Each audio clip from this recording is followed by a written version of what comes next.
आदाब नाजरीन, मैं हूं मुनज़्ज़ा शाह। न्यूज़ 18 उर्दू के खास प्रोग्राम चलती रहेगी जिंदगी में आपका इस्तकबाल है। नाजरीन, हम बात करने जा रहे हैं कोरोना के हवाले से। पूरे मुल्क में कोरोना के क्या कुछ सूरत हाल है, वैक्सीनेशन का प्रोसेस किस तरह से हो रहा है, साथ ही साथ बच्चों पर किस तरह का असर नए वेरिएंट्स के चलते दिखाई दे रहा है, और ये भी कि एडल्ट पॉपुलेशन में कोरोना के बढ़ते केसेस को किस तरह से देखा जा रहा है। हमारे साथ जुड़े हैं doctor Mohsin Wali, senior consultant medicine, sir Ganga Ram hospital, और साथ ही साथ doctor Sanjeev Singh Yadav, vice president Indian medical association, जुड़ चुके हैं हमारे साथ। दोनों का खैर मकदम है न्यूज़ 18 उर्दू में। सबसे पहले डॉक्टर संजीव सिंह, आपसे जानना चाहेंगे कि अभी जो पूरे मुल्क में कोरोना के सूरत हाल है, आप इसको किस तरह से पिक्चराइज करते हैं? अभी के सूरत हाल को आप किस तरह से देखते हैं? अभी जो कोरोना का सूरत हाल है, अभी ये ऐसा लग रहा है कि ये पैंडेमिक स्टेज से स्लोली एंडेमिक स्टेज में जा रहा है। थोड़े स्टेट्स में कोरोना पॉजिटिव केसेस आ रहे हैं, जैसे केरला में सबसे ज़्यादा तादाद में है, और बाकी स्टेट्स में 100 में है खाली कोरोना के केसेस, ज़्यादा नहीं हो रहे। ये मोस्ट प्रॉब्ली स्प्रेड होने का रीज़न ये है कि ये जो इंटर स्टेट ट्रैवल चल रहा है उसके वजह से परेशानी हो रही है। बट स्लोली इसके साथ रहने की आदत पड़ जाएगी अपने को। स्लोली ये हो जाएगा कि अपन कोरोना के साथ में आराम से रह सकते हैं और कोरोना की वजह से कोई परेशानी नहीं होगी। तो मेरे ख्याल से जो प्रिकॉशन ले रहे हैं वो प्रिकॉशन लेते लेते अपन ये स्टेज से बाहर निकल सकते। सिर्फ जो एहतियात करना है वो एहतियात को बराबर एहतियात बरकरार करेंगे तो मेरे ख्याल से अपनी हालत ठीक हो जाएगी। ये वर्ल्ड वाइड में जो स्टीप रेस हुआ उसके बाद में जो कम हो रहा, इंडिया में भी उसकी भी हालत वैसी होगी, क्योंकि वायरस का जो स्ट्रांगनेस है हल्का हल्का धीमा पड़ रहा है। ये धीमा पड़ने की वजह से इन्फेक्शन रेट कम होगा। और सबसे अहम चीज़ ये है, वैक्सीनेशन प्रोग्राम जो है वो वैक्सीनेशन प्रोग्राम को अगर सही तरीके से पूरे इंडिया में सबको वैक्सीन मिल जाएगा तब मेरे ख्याल से ये परेशानी और काफ़ी कम हो जाएगी।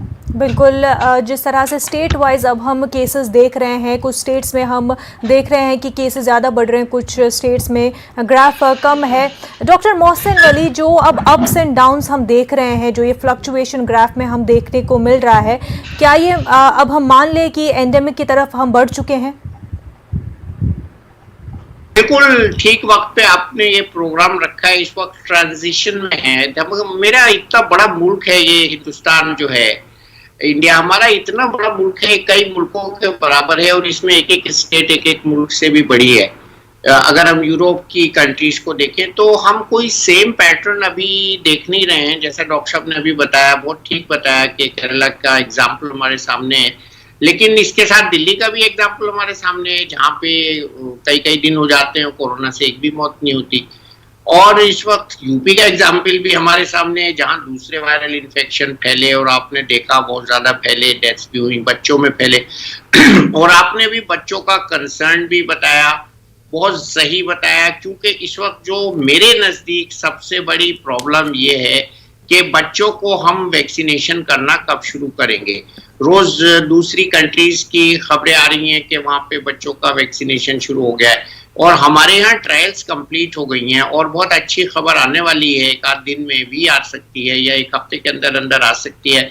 तो हम जब अपने 8 से साल के ऊपर के बच्चों को हम, या 12 से 18 साल के ऊपर के बच्चों को हम वैक्सीनेशन शुरू कर देंगे तो बहुत अच्छा हो जाएगा। इस वक्त जो आपने बताया कि होलिस्टिक सिनेरियो जो है वो सेटिस्फैक्ट्री है, लेकिन हमको ये नहीं भूलना है कि बार बार प्रधानमंत्री जी ने इस बात के लिए आगाह कराया है कि थर्ड वेव के लिए हमें सावधान और सतर्क रहना है, भूल चूक नहीं करनी है।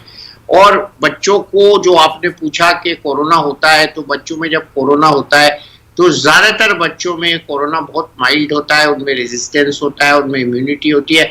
लेकिन जब कुछ बच्चों को कोरोना अपनी शदीद शक्ल अख्तियार कर लेता है तो वो कोरोना से जो बच्चे मुतासिर होते हैं उनको आईसीयू में जाना पड़ता है, उनको मल्टी इन्फेक्शन सिंड्रोम होता है, बहुत ज़्यादा उनको जो है ज़रूरत पड़ती है तीमारदारी की, और उसमें 0.8 to 1% मोर्टेलिटी भी होती है। तो ऐसे बच्चों को हमको आइसोलेट रखना है। बच्चों को अपने, अभी तक जब तक उनके पास टीका नहीं है तो खास तौर से बच्चों को हमको बाहर नहीं भेजना है ज़्यादा, और स्कूल चूंकि खुल गए हैं, बहुत बड़ी जिम्मेदारी है स्कूलों की इस वक्त। और मैंने देखा कि स्कूल खुलने के बाद कोई इजाफा अभी खास नहीं हुआ है कोरोना के केसेस में, तो ये डिसीजन मुझे लगता है ठीक था। और बच्चों की वैक्सीन आ जाएगी तो और अच्छा हो जाएगा। बिल्कुल, बच्चों के और हवाले से सबसे क्योंकि बड़ी बात कंसर्न ज्यादा तो रहा जी, है और बिल्कुल उस पर जी, कई तरह की बातें भी बिल्कुल। हुई है। डॉक्टर संजीव सिंह साहब, 40% हमारी पॉपुलेशन बच्चों की है और ये वो पॉपुलेशन है जो वैक्सीनेट नहीं हुई है। तो जो कंसर्न्स दिखाए जा रहे हैं, और क्योंकि बच्चे जो है वैक्सीनेट नहीं है, तो क्या ये कंसर्न वाकई में ज्यादा है? क्या हमें जो है थ्रेटन फील करना चाहिए बच्चों के हवाले से? देखिए, डेफिनेटली वैक्सीनेशन से काफ़ी फ़र्क पड़ा है, ये एडल्ट्स में पता चला। बट और एक इम्पॉर्टेंट बात यह है, बच्चों में लिम्फॉइड फॉलिकल्स काफ़ी रहते, वो इन्फेक्शन लड़ने के काबिल पहले से ही हो जाते हैं। दूसरी बात है, वीक बच्चे जो है, जो उम्र से पैदाइश से जो वीक बच्चे पैदा होते हैं, उनके ऊपर एहतियात करने की ज़्यादा ज़रूरत रहती। इनका resistance compare to old people काफ़ी ज़्यादा रहता बच्चों का। बट वैक्सीनेशन लेने के वजह से बच्चों को इन्फेक्शन होने के चांसेस कम होंगे। इन्फेक्शन होने के बावजूद भी उनको जो मल्टीपल डिसीजेज आने के चांसेस है वो कम हो जाएंगे। इसीलिए वैक्सीनेशन डेफिनेटली एक बहुत बड़ा वेपन है ये कोरोना से लड़ने के लिए, क्योंकि आप ऑलरेडी देख चुके बच्चों को हम काफ़ी बीसीजी से लेके काफ़ी वैक्सीनेशन देते रहते हैं बचपन से।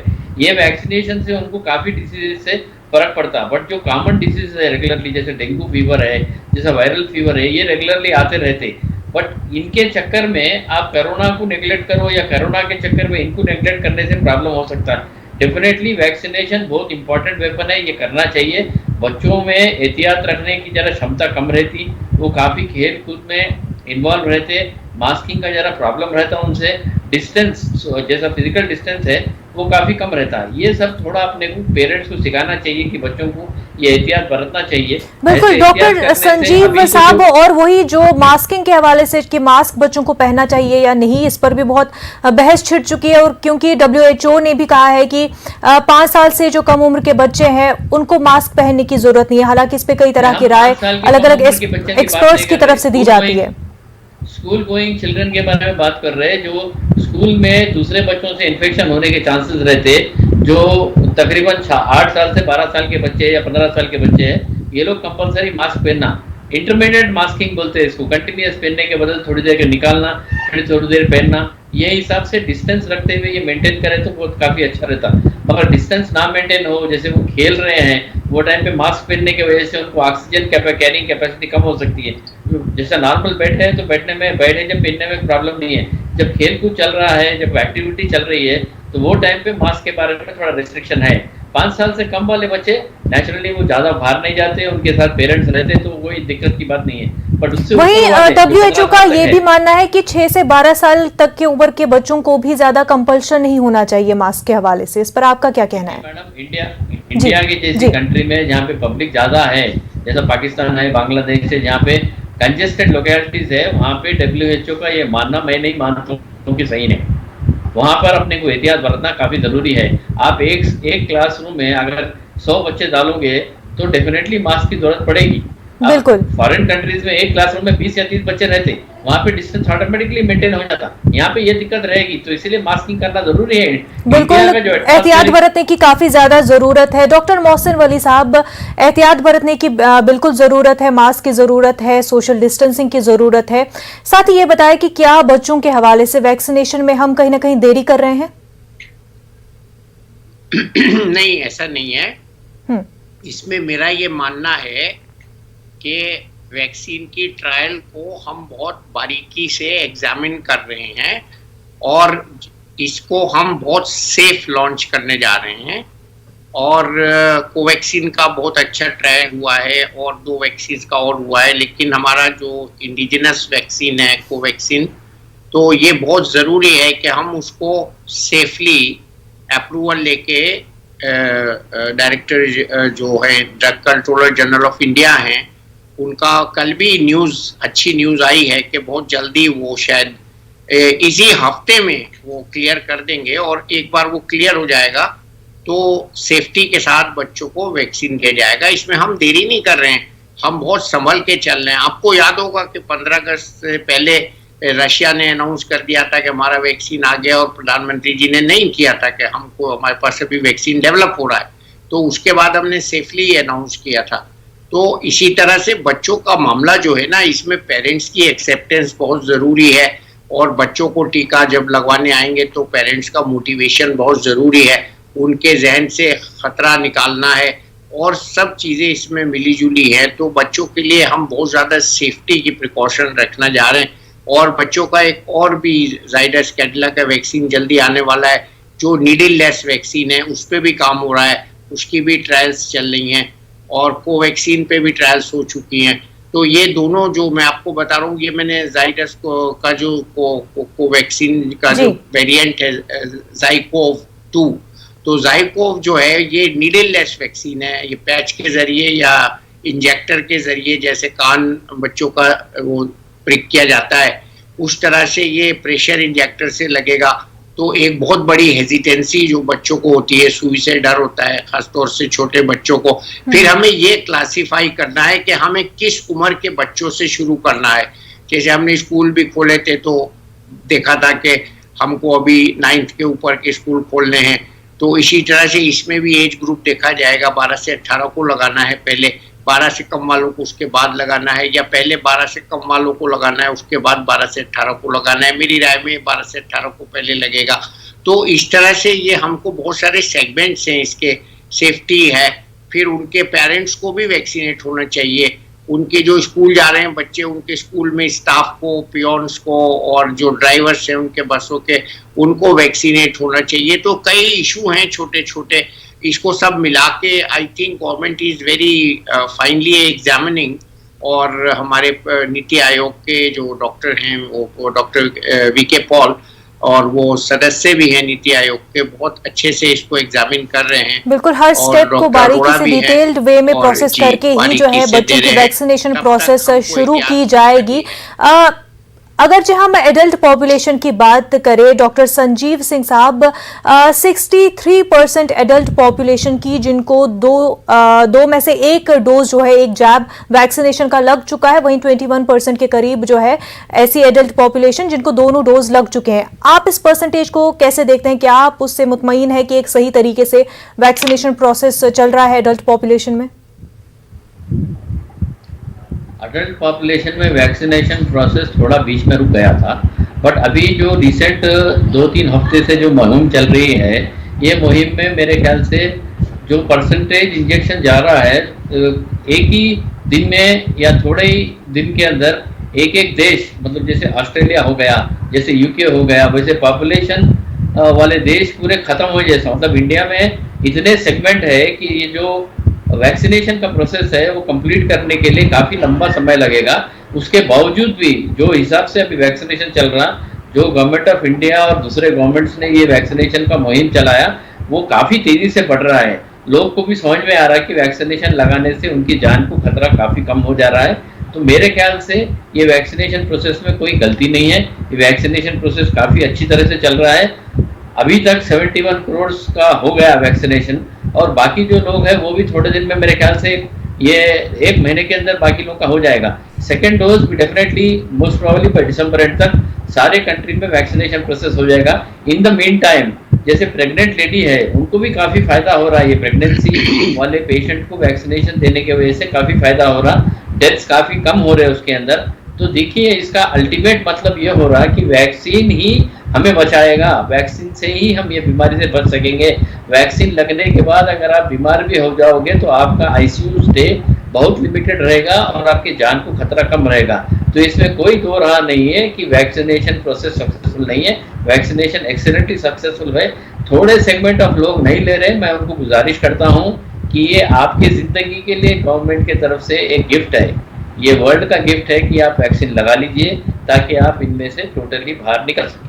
बिल्कुल, वैक्सीन जो है वो लगाएं तमाम तर लोग। और वहीं रूरल इंडिया से कई तरह की जो है शिकायतें ऐसी आ रही है डॉक्टर मोहसिन वली साहब की हुकूमत तो अपनी तरफ से पूरी कोशिश कर रही है कि जो है सब लोग जो है एडल्ट पॉपुलेशन जो है वो वैक्सीन लगा ले, लेकिन जहां पर हमने देखा कि पहला डोज लेने के लिए लोग तो पहुंच रहे हैं लेकिन वही लोग दूसरा डोज लेने के लिए नहीं पहुंच पा रहे हैं। इस तरह की शिकायतें आ रही हैं कि नंबर जो दिए गए हैं उनसे राब्ता करने में मुश्किलात पेश आ रही है। क्या वजह समझते हैं आप कि पहला डोज के लिए तो लोग पहुंच रहे हैं लेकिन दूसरे डोज में खास तौर से रूरल इंडिया में ये देखने को मिल रहा है नहीं पहुंच रहे हैं लोग? कोताही है इसमें, मैं यही कहूंगा। लोग ये समझ रहे हैं कि बस लग गया हो गया, जबकि बहुत कम इम्यूनिटी बनी है उनको, 33% इम्यूनिटी बनी है, 40% ज्यादा बनी होगी। तो अभी उनको अपनी इम्यून पावर को बढ़ाने के लिए और वैक्सीन लेना पड़ेगा, सेकेंड डोज लेनी पड़ेगी। और सेकेंड डोज के बाद भी अभी हम लोग बात कर रहे हैं बूस्टर डोज की, तो उनको ये बताया जाएगा कि खाली एक डोज से आपका काम नहीं चलने वाला और आपको फिर भी संक्रमण हो सकता है, इन्फेक्शन हो सकता है। तो आपको बहुत ज्यादा रिस्पॉन्सिबल बिहेवियर करना है। जैसे आपने फर्स्ट डोज लगवाई है, क्यों नहीं लगवाना चाहते आप सेकंड डोज? तो उनके पास अगर हम पूछेंगे तो कोई जवाब नहीं होगा, क्योंकि हेजिटेंसी जो है वो फर्स्ट डोज के टाइम ज्यादा हुई थी लोगों में। लोग तो नदियों में कूद गए थे, घर बंद कर लिए थे, तमाम सारी अजीब अजीब हरकतें करने लगे थे, गायब हो गए थे, भाग जाते थे घरों को बंद करके। तो अब वो सब नहीं आ रही है सुनने में चीज। और मैं आपको यहाँ एक बात बता दूं, वैक्सीन हेजिटेंसी जितनी हमारे यहाँ अमेरिका में उससे कम नहीं है। तो हमारे को जो इतना जो अमेरिका इंसेंटिव दे रहा है, $100 दे रहे, वहां पे वैक्सीन लगवाने के लिए मोटिवेशन कर रहे, तो हमारे यहाँ तो बहुत कम है ऐसा। तो वैक्सीनेशन के लिए हेजिटेंसी जो है वो कम है हमारे यहाँ एडवांस कंट्रीज से। तो उनको थोड़ा समझाना पड़ेगा। हमारे आशा वर्कर्स जो है वो समझा रहे हैं और डॉक्टर्स भी जा रहे हैं, उनको अभी कोई असॉल्ट नहीं हो रहा है और डॉक्टर्स कोशिश कर रहे हैं। और रिलीजियस इंस्टीट्यूशंस हैं, मस्जिदों से ऐलान कराना, वो सब जो है चल रहा है धीरे धीरे। छोटी जगहों की आपने चूंकि बात की तो मैं इस बात की बात कर रहा हूँ। तो छोटी जगह के लोग मुझे लगता है इतने बेवकूफ नहीं है, वो समझदार हैं, जो हमारी बातें सुन रहे हैं। डॉक्टर संजीव ने भी बताया, हमने भी बताया, तो वो कोशिश ये करें कि अपने को इम्यूनाइज कराएं। आप लोग देखिए प्रोग्राम कर रहे हैं, दूसरी न्यूज को छोड़ के कोविड पे प्रोग्राम कर रहे हैं, तो उनको इस बात को देखना चाहिए कि हमारे लिए है ये प्रोग्राम और हमारे फलाह बहबूद के लिए, हमारी अच्छाई के लिए। तो हमको जाना है, आगे आना है। और वैक्सीनेशन बहुत रिमोट प्लेसेस में मैंने देखा, कश्तियों से ले जाया जा रहा है वैक्सीनेशन, और बहुत ज्यादा रिमोट जो हमारे एरिया है, पहाड़ी एरिया है, उसमें ले जाया जा रहा है। बहुत दुर्गम स्थानों पर, जिसको हमें कहना चाहिए फार फ्लंग एरियाज में हमारी वैक्सीनेशन टीम्स जा रही हैं। तो किसी के लिए अब ये कहने की गुंजाइश नहीं है कि गवर्नमेंट वैक्सीनेशन में देरी कर रही है या वैक्सीनेशन में प्रॉब्लम है। तो हमको जरूरी है कि हम आपस में एक दूसरे से बात करें, वैक्सीनेशन कराएं और वैक्सीनेशन के बाद हम इम्यूनिटी पैदा करें। बिल्कुल। और जहां तक कहा जा रहा है कि वैक्सीन हमारे पास जो है वो मौजूद है, लोग लगवाए, वैक्सीन डोजेस के हवाले से कोई कमी नहीं है। बूस्टर शॉट की यहाँ पर बात तो हो रही है। डॉक्टर संजीव सिंह साहब, कई कंट्रीज ये बात को लेकर बहस छिड़ चुकी है अब कि क्या बूस्टर शॉट दिया जाना चाहिए। वहीं जो हमारी महकमे सेहत है उनका ये कहना है कि अभी हमें इसकी जरूरत नहीं है। आप क्या समझते हैं, क्या आप बूस्टर डोज लगना चाहिए? जितने भी हेल्थ केयर वर्कर्स को या जो म्युनिसिपल वर्कर्स है या पुलिस वाले हैं जो फ्रंट लाइन में काम कर रहे थे, उनको वैक्सीनेशन देने के बाद में उनके अंदर ऐसा कोई प्रॉब्लम नहीं पाया गया जिसके वजह से एक बूस्टर डोज की जरूरत है। जो health care workers continuously patients को मॉनिटर कर रहे हैं उनके लिए मेरे ख्याल से बूस्टर डोज की जरूरत है। बाकी लोगों को इसमें कोई बूस्टर डोज लगने की जरूरत नहीं। अभी काफी स्टडीज आना बाकी है ये कहने के लिए कि अब एक बूस्टर डोज चाहिए। ये जो मनगढ़ंत कहानी बना के थोड़े लोग अपने आप को पेश कर रहे हैं, इनकी वजह से कंफ्यूजन होके लोग वैक्सीनेशन को जाने के लिए बिल्कुल बूस्टर डोज के हवाले से माना जा रहा है कि अभी जो है इसकी जरूरत महसूस नहीं हो रही है। वहीं अगर हम देखें कि क्या कभी जरूरत नहीं पड़ेगी डॉक्टर मोहसिन वली साहब, क्या बूस्टर डोज आगे चलकर एक ऑप्शन हो सकता है? ऑप्शन बहुत जरूरी उनके लिए तो हो सकता है जो कैंसर सर्वाइवर्स हैं और पुअर रिस्क पेशेंट्स हैं, डायलिसिस पेशेंट्स हैं, इम्यूनो कॉम्प्रोमाइज पेशेंट्स हैं, या जिनकी कैंसर कीमोथेरेपी चल रही है, बहुत लागिर जिसको हम फ्रेयल कहते हैं पेशेंट्स, फ्रेयलिटी एक इशू होता है एल्डरली पेशेंट्स में, या जिनको सेप्टिसीमिया इस तरह के इन्फेक्शन हुए हुए हैं, बॉडी की इम्यूनो कॉम्प्रोमाइज्ड स्टेटस है, क्रोनिक स्टेरॉइड एब्यूज पे हैं, ट्रांसप्लांटेड पेशेंट हैं। इनके लिए बहुत अच्छा ऑप्शन है बूस्ट करने का इम्यूनिटी। बट ये अभी हमारे यहाँ डिसाइड हो रहा है, डिस्कशन चल रहा है और ये बहुत जल्दी आएगा। लेकिन अभी तो हम बहुत, आपने बताया खुद ही 21% और 63% वैक्सीनेशन की जो ये है, इसको हमें बढ़ाना है। देखिए प्रधानमंत्री जी के जन्म दिवस के ऊपर हमने 2.6 करोड़ वैक्सीनेशन दे डाले, इससे थोड़ा ज्यादा ही दे डाले, तो वो हम कर सकते हैं। अगर मैं बार बार यही कहता हूं हर प्रोग्राम में कि India has got talent, India has got efficiency. जो हम लोग तय कर लें, हमारी पब्लिक तय कर ले, जो जनता तय कर ले, वो कर डालती है। तो हमको इसको अब कर डाल के दिखाना है। अब टाइम बहुत कम बचा है। देखिए हमने बहुत अच्छे शोज किए हैं, हमने दिखाया है कि हमारे यहाँ आमतौर पर लाख वैक्सीन नहीं लगे, करोड़ वैक्सीन लगे। बिल्कुल, वैक्सीनेशन प्रोसेस जिस तरह से चला है बहुत ही बेहतरीन प्रोसेस रही है। डॉक्टर मोहसिन वली साहब, आपसे जानना चाहती हूं कि क्या अब हम इस स्टेज पर पहुंच चुके हैं जहां पर रीबैलेंस किया जाए कोविड को दूसरी बीमारियों के साथ? क्या वो स्टेज आ चुका है जहां पर अब कोविड को भी दीगर बीमारियों की तरह ही जो है मेडिकल इंफ्रास्ट्रक्चर के लिहाज से, दीगर लिहाज से जो है बैलेंस किया जाए? क्योंकि कोविड के फेज में दीगर जो पेशेंट्स हैं वो भी काफी मुतासिर रहे हैं। बहुत हुआ है, ये तो बहुत हुआ है। अभी हमको क्या करना है, जब हम कह रहे हैं एंडेमिक हो गया है तो एंडेमिक के हिसाब से हमको सबको जो है बच के रहना है। फिर हम वहीं पे आएंगे। आपका प्रोग्राम बहुत अच्छे पॉइंट पे अब खत्म होने जा रहा है। हम सैनिटाइजर की बात करेंगे, हम मास्क जी। मोहसिन साहब, 10 सेकंड में आपसे ये जानना चाहूंगी कि क्या अब रीबैलेंस कर लेना चाहिए? यस, कर लेना चाहिए। जी, आपने बहुत अच्छा पॉइंट उठाया है। हमें कोविड के साथ रहना है और कोविड आएगा, कोविड जाएगा, कोविड की थर्ड वेव भी आएगी, हमें उसके लिए बिल्कुल कोविड रहेगा। जिस तरह से दीगर बीमारियां हम देख रहे हैं, चाहे डेंगू हो, ट्यूबरकुलोसिस हो, और अब जो है हमें कोविड के साथ रहना होगा, तो उसको भी रीबैलेंस दीगर बीमारियों के साथ करना पड़ेगा। डॉक्टर मोहसिन वली साहब, साथ ही साथ डॉक्टर संजीव सिंह यादव, आप दोनों का बेहद शुक्रिया हमारे साथ बात करने के लिए। चलती रहेगी जिंदगी में फिलहाल इतना ही। आदाब।